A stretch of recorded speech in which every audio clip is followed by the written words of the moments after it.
Welcome to the next lesson for cascading style sheets.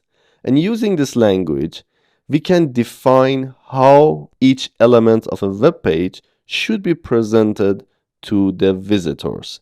And we can change the style of any of the elements in our web page, a text, an image, video, buttons, etc. Okay, we can change the style, the way they look, the way they are presented to the visitors, the color of them, the size, the filters, the animations, whatever you think which is connected to design. We are going to use CSS to edit that element. This is an example of a website which doesn't have any CSS. It's all HTML. And the website is from the company Berkshire Hathaway, from Warren Buffett, which is worth billions of dollars. Oh my God! Yet they don't have any CSS. But I just wanted you to see, if we don't use any CSS, how the website would look like. Now let's learn more about the structure of writing CSS code. So here is the formula we are going to use to write CSS code. The formula is like this: which, inside the curly bracket, what, colon, how, and closing curly brackets. So the first step that we need to take when we're writing CSS is to select the element, the tag, whatever we want to edit. Okay, so which element do we want to change, do we want to have effect on? Okay, the second one in blue color, what, will be the property. What property are we going to change? And then how we are going to change the value for that property. Let's have that property. Let's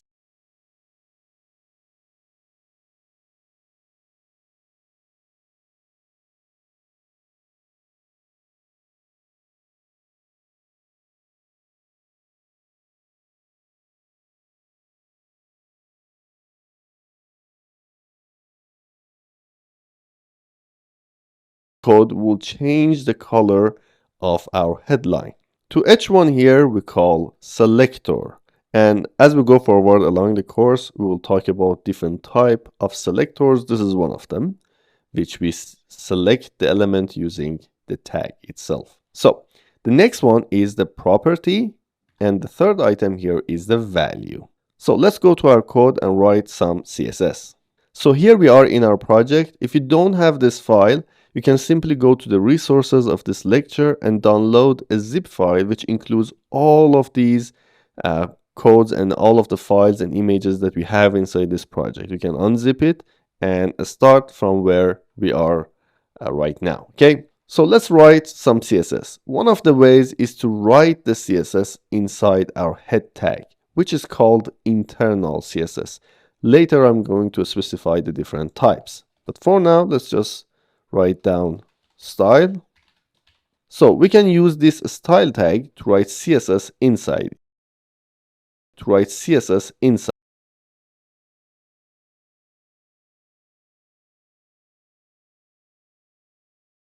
And you see here is a list you can select from, or you can just write down the name that we had before. And I'm going to save it, come to our page and just refresh it, and you see the color of my headline just changed.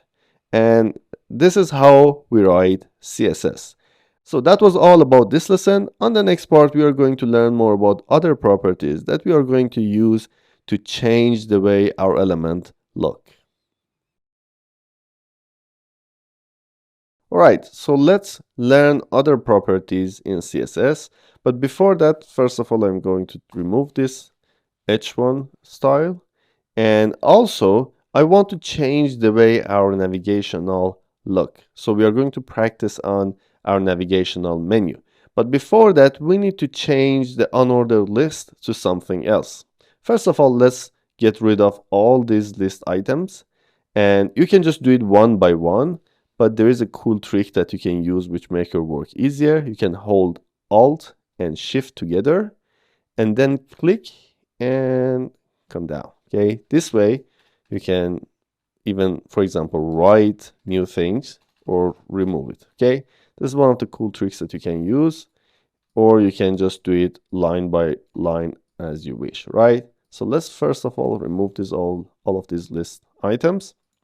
And then here I want to change this unordered list tag to another tag, which is called nav. Now, nav stands for navigation, and this is the main use of nav tag. We're going to use it for the navigational menu. I'm going to save it and come here, and you see our navigational menu changed. Now let's change the look of it. So here we are, and the first property that we are going to talk about is changing the background color. So I'm just going to write down, first of all, we need to select our navigational menu. So I'm going to write down nav, then open curly brackets. And here I'm going to press enter one time so everything looks neat. So I'm going to write down background, and the color that I'm going to use, there are different ways that you can use colors. I'm going to show you how. So there's a website called Colors, something like this with this spell. And on this website, you can just find different colors that are working together. For this project, I have prepared this list of colors. You can also download the PDF file of these colors from the resources of this lecture. But for now, I'm going to use this color code here. Just click on copy and come here, write it this way. Okay, so I'm going to save it and come to our web page, and you see the color appear. It's not very visible, but it's there, right? The second thing that I want to change is the color and the font size of each of these elements here, each of our navigational menu buttons, you can say. So I'm going to select a tag, and here I'm going to write down, first of all, for the size, we are going to write down font size, and I'm going to write down 20 pixel. There are different type of values you can use, but the common one is pixel, which you can write it with P and X. And I'm going to save it, come here, refresh it, it looks bigger. And then let's change the color to what color should we change them? We can change them to a color look like this. Okay, I'm going to copy this color, come here, write down color, and like this. So let's come here and let's refresh it. And as you can see, the color of them changed. Now, for changing the background, we use background color. For font size, we use font dash size. And for color of the element like text color, we use just a simple color. You can define the colors in different ways. The first way that I showed you before, you can write the name of that color. Or you can come here and just hover your mouse here and just click on this. And then this is another format.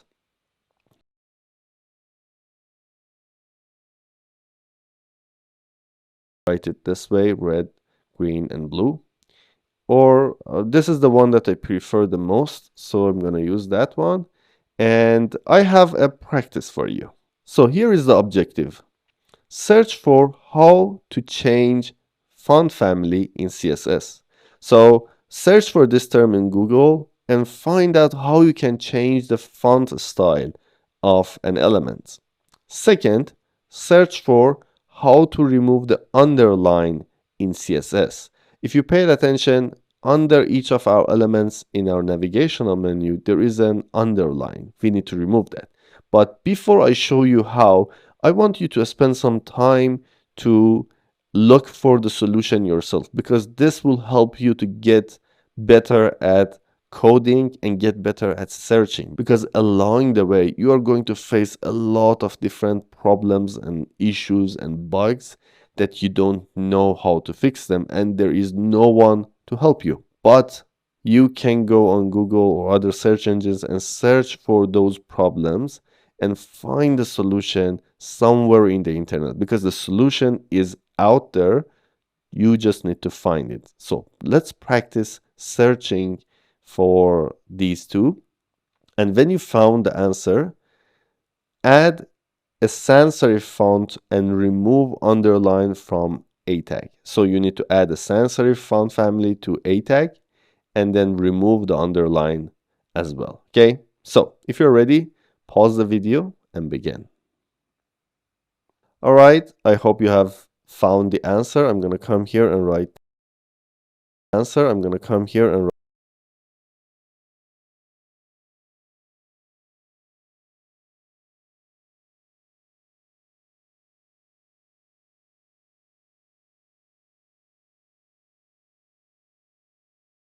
type of fonts. We have serif, sans serif, mono.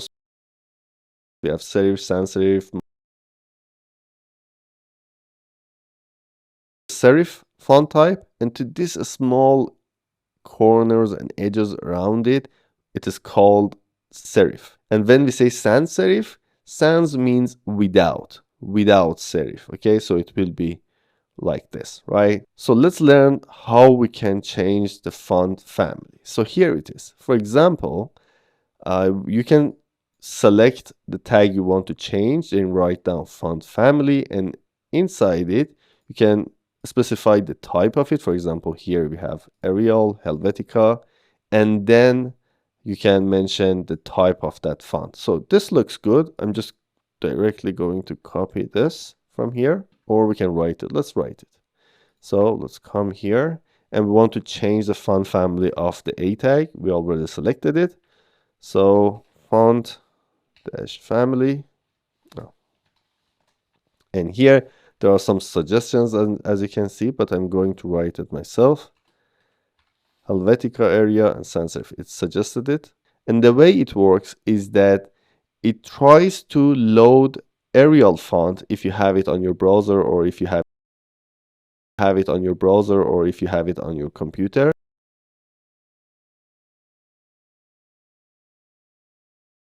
Any sans serif font that you have to load that content. Okay, so this works for me.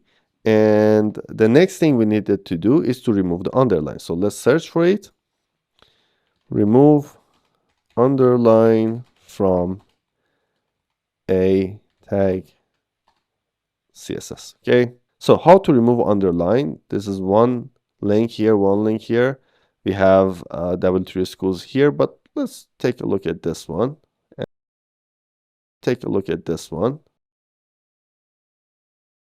Somewhere here we need to find the style. So here is the style, and you can see here they wrote down text dash decoration none. So we can use this to remove our underline here. So let's come here, write down text dash decoration and select none. Save it and come here, refresh, and you see the font change and the line is gone now. All right, so I hope you have been successful completing this task. On the next part, we are going to talk about the 3 different types of writing CSS code. During the previous lesson, we learned about some properties that we can change, like font size, color, font family, and text decoration. Now, in this lesson, we are going to talk about the different type of CSS that we can write. So, the first one that I'm going to talk about here is inline CSS. So here we have an H1, and we can write CSS as an attribute. And the way it works is that we write down style,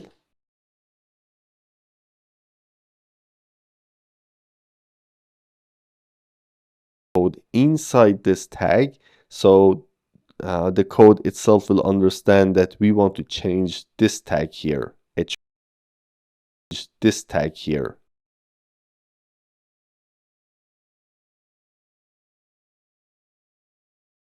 Of the colors from here, for example, blue, violet. I'm gonna save it, and you see this is changed, and my title is now violet. Okay, so this is called inline CSS. Now, what if we want to change? We want to add other properties. You just need to add semicolon at the end of each line. Okay, each property that you change, at the end of it, just add a change. At the end of it, just add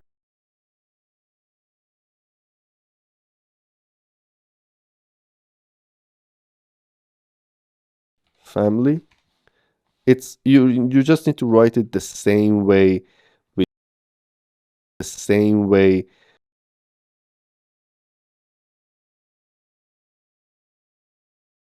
So select the one that we used before and save it.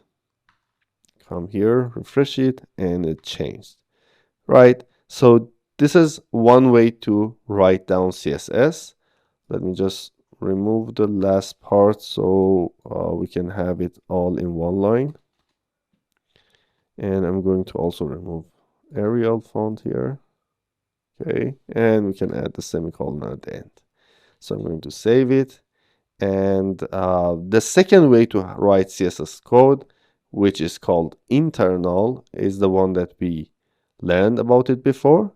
And there is another way to do so using an external file, which is called external CSS. So I'm going to create a folder here, write down CSS, and inside it, I'm going to create a file called style.css.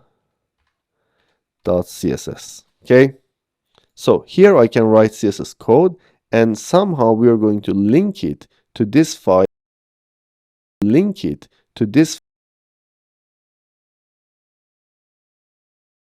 this file. I'm going to just remove style as well. I'm going to save it. And if I come here and if I refresh, all of the styles that we did before, now they're gone. Because even though that we put them here, because these two files are not connected yet, it cannot understand that it has to load the style we made for this navigational bar. So how we can connect self-closing tag, and inside it we need to add two attributes. The first one is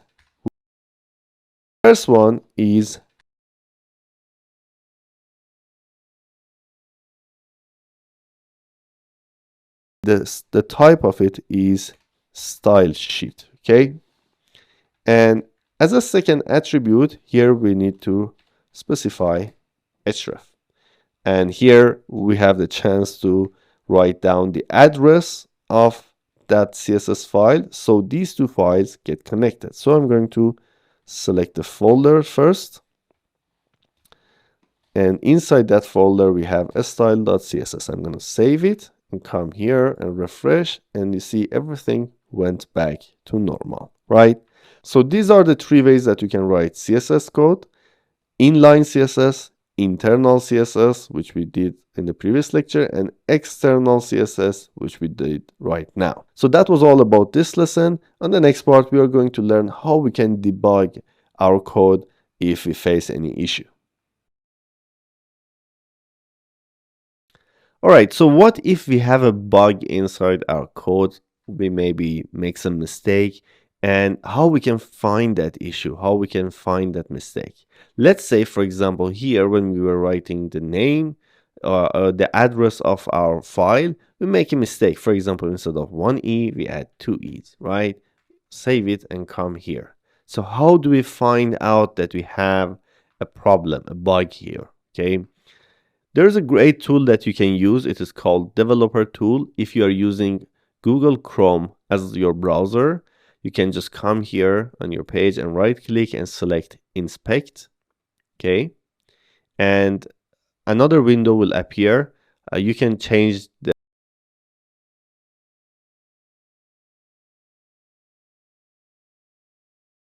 see our HTML code. As you can see, when I hover my mouse on each of these tags, it will show me selected on the left side, right?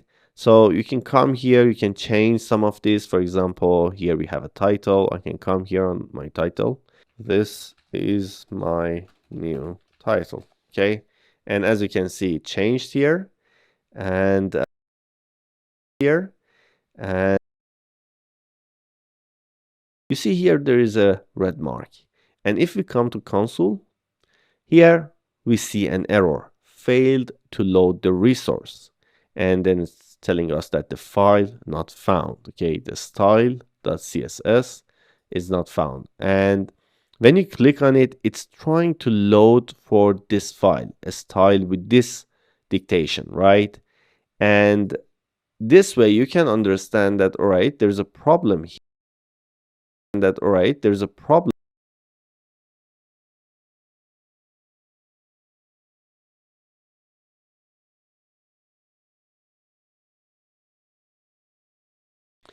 Let's get back to element. I want to show you another thing. So you can find the code here by selecting the element on your browser. Just click on this item here.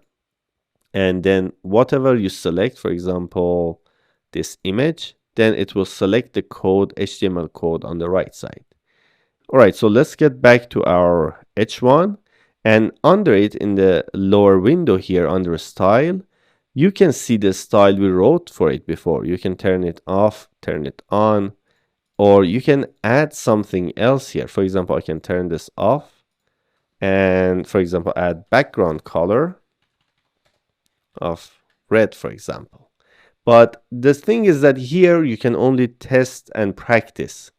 And when you just refresh your page, all the changes you have made will be gone, right? So that was all about the developer tool here. And on the next part, we are going to talk more about the other type of selectors that we can use. So during this lesson, we are going to talk about other type of selectors. Till now, we have used tag names to select an element and then add some style to it. Now, there are two other ways to select an element. The first one is class. But before I tell you about that, let's just have two elements here with the same tag. For example, here we have a navigational menu. Let's have another navigational menu here. Just change this from ordered list to nav. Let's come here to this part and change it to nav, and the closing changed as well. And here I can just change these to a link using a tag. I'm going to hold Alt and Shift and write down A. Okay, if I save it and come here, now we have two navigational menu. We have one style that is applied.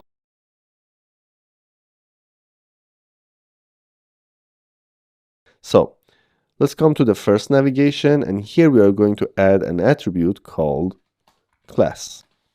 And inside the quotation, you can write the name of your class, whatever you want. I'm going to write down main nav. And then I'm going to use this name in my style.css to select my navigational bar. So I'm going to replace this.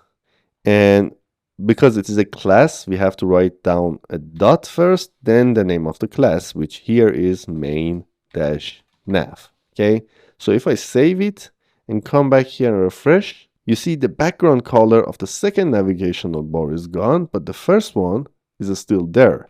The reason is because here we are targeting elements which have a class main-nav, and here this item, this element here, is the only element in our web page which have this class. So this way we changed the style of the background, but as you can see, we didn't change a tag, so it's targeting both of them. All right, so there is another type of selector which is called ID. Let's say I want to change the color of these buttons based on the page we are in. For example, here we are in the home page. I want to change the color of the home button to another color, to highlight it, to tell my visitors that you are in this page right now. So what I can do, I can use IDs. I can come to this element, the A tag, and here add another attribute called ID. And inside it, again, you can write any name you want. I'm going to write down selected as my ID name and come here. And here, when you want to target IDs, when you want to select IDs, you need to use this sign, then the name of the ID. Okay, and the rest is similar. So here we need to add a color. And for the color code, I'm just going to come back here and take this color code and paste it here. Forgot the sign. Right. forgot the sign.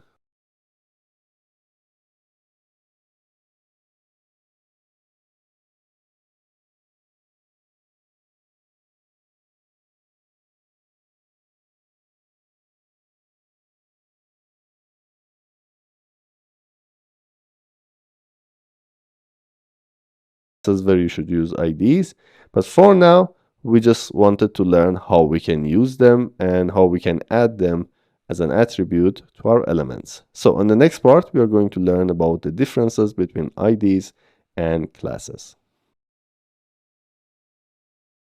So let's learn more about the differences between classes and IDs. About classes is that every element in your web page can have as many classes as you want. For example, on the screen, you can see that this element has 3 different classes, and you can separate the class's name with just a space. So here we have class 1, class 2, and class 3, okay, different names. The other thing about classes is that you can use the same classes that you have used before for different elements. So here we have another element, tag 2, and in the classes you can see, for example, we can use class 2 and class 3 again, right? So there is no limit here to use the classes or to have different classes for every element. But it's not like this for IDs. IDs are more unique. So when you use an ID for an element, you cannot use the same ID for another element, okay? IDs should be unique. And this way, if you do this, it may work sometimes, but as you go forward, as you build your website, you may face a lot of different bugs or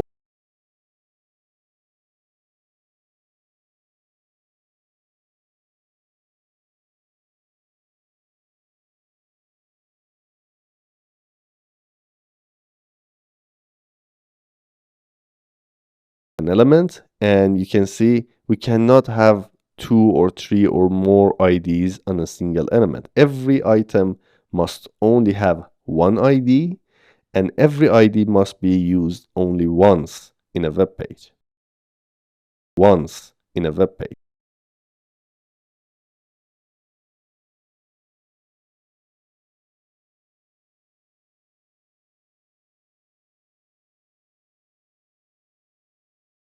So let's learn more about comments in CSS, how we can write comments in a CSS file. As I said in the previous section, comments matter a lot, and there are 3 reasons why they matter so much. The first one, I'm going to repeat myself, the first one is that you can come back to a project that you have been working 1 month, 2 months, or even a year ago, and you may not remember each part and where you wrote the properties or the style for different elements.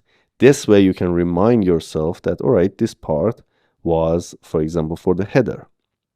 The second reason is that if someone else wants to work on your code, they will understand your code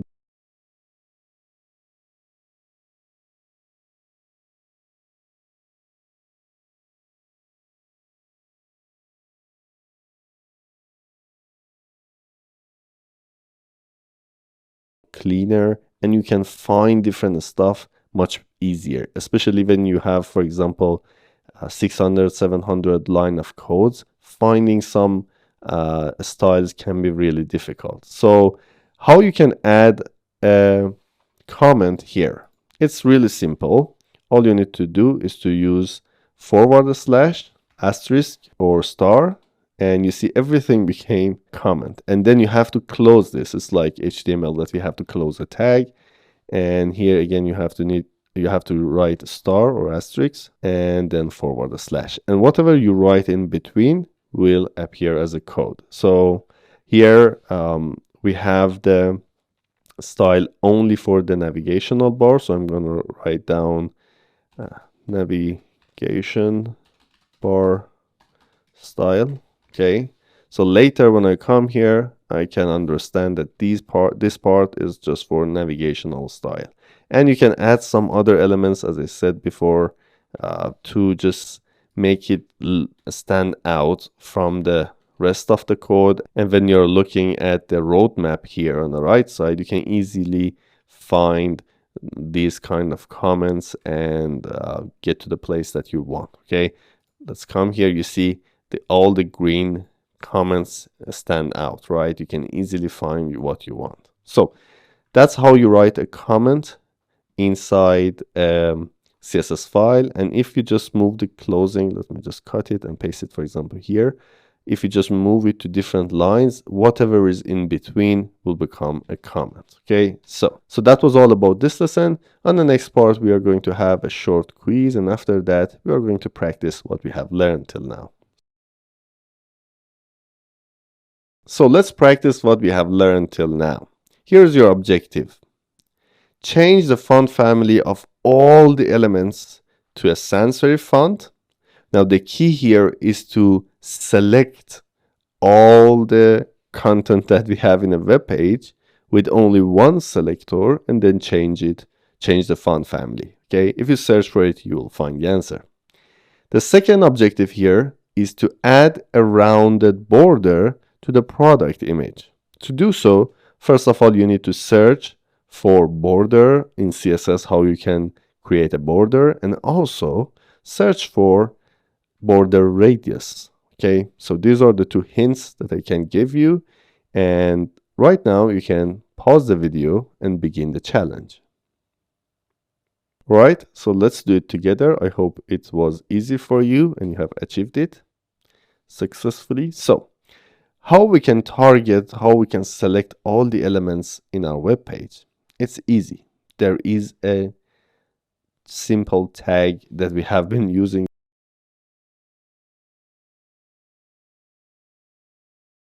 The tag name, we don't add anything before it. So I'm going to write down body, and here I'm going to just take this, cut it, and paste it here.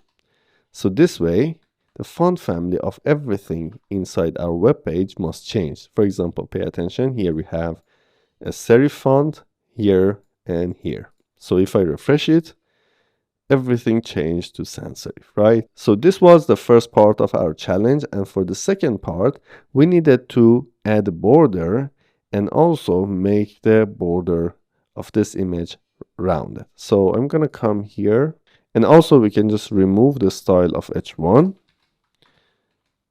Okay, so let's come here to the image, and we can either select it by the tag, but if we do that, we have another tag here, which this one will be also affected. But because we are going to have other product images here, and I'm gonna just write down product dash image. Okay, so I'm gonna take this name, copy, and come here and write down dot product image, and then inside the curly brackets, I'm gonna create the border first. So I'm gonna write down border. For border, there are three properties that we have to define here. The first one is the type of the border. So is it going to be like dots or just a line or dash? Okay, so I'm gonna just write down solid as just a single line. And then we have to mention the size of that line, how many pixels we want it to be. For example, I'm going to write down 2 pixels so it becomes visible. And then the color. What kind of color do we want to have around our image? I'm going to just use something.